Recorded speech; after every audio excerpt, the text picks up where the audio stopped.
a farmer or rancher is working on their operation, they're growing food, they're growing fiber, they're growing timber. There's a lot of products that are coming off that have economic value. But there's also a lot of other products that they're generating, such as clean air, abundant clean water, wildlife habitat. They're sequestering carbon in their soils, sequestering carbon in their trees and other woody vegetation. These products are known as ecosystem services, and increasingly they can be measured and quantified. For example, we can estimate how many tons of carbon are being stored in the soil on a farm.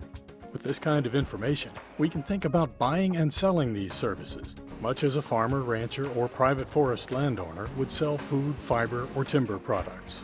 By harnessing the power of economic markets, environmental markets can lead to improved water quality, reduced greenhouse gas emissions, and restored wetlands. And these markets can often do this at a lower cost than traditional approaches to environmental improvement.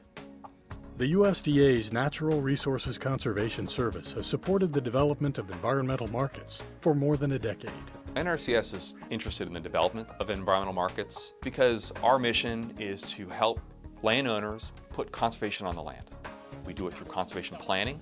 We have farm bill programs that provide technical assistance, financial assistance. We purchase conservation easements.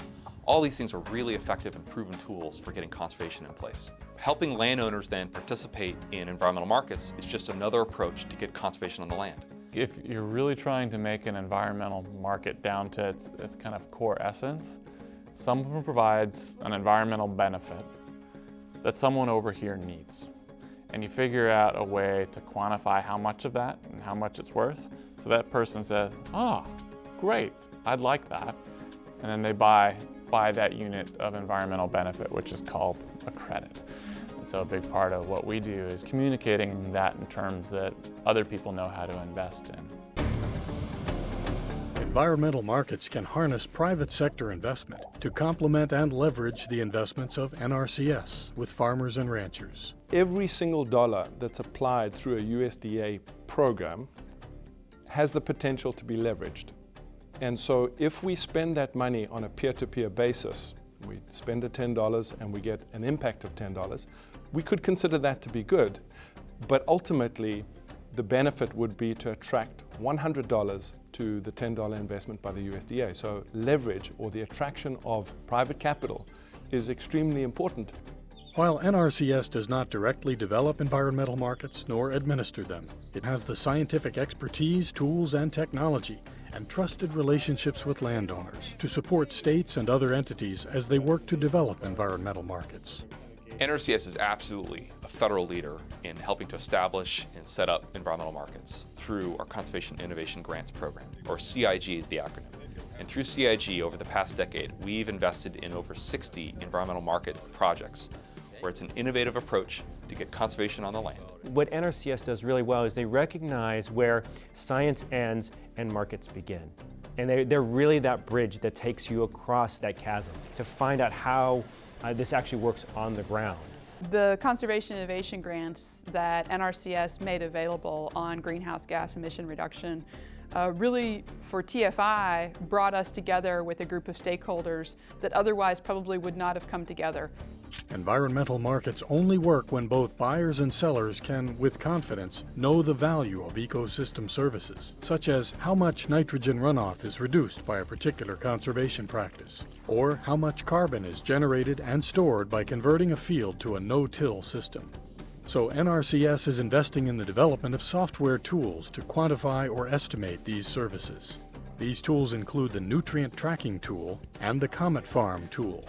The Comet Farm tool will estimate either the sequestration of carbon into the soils or also the reduction in greenhouse gas emissions from a field or tract based on the management systems that are in place.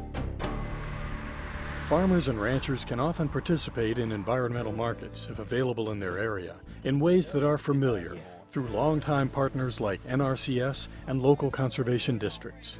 And their participation is voluntary. Producers will only undertake these practices and participate if it makes economic sense for their operation, but also conservation sense, that this is something that makes a worthwhile investment that helps their bottom line, but also then can be integrated into their operation in a way that helps them manage their resources more effectively. Environmental markets for ecosystem services are not currently available everywhere across the country. But as markets develop and mature, they present additional opportunities for producers to improve their bottom line and the natural resources on their land. The most effective form of natural resource conservation also is the most effective form of risk management and income generation. And effective conservation hits both those critical criteria. And so environmental markets is another way for farmers and ranchers to generate income off their lands. It's a way they already are growing food and fiber, which we want to help them sustain long term.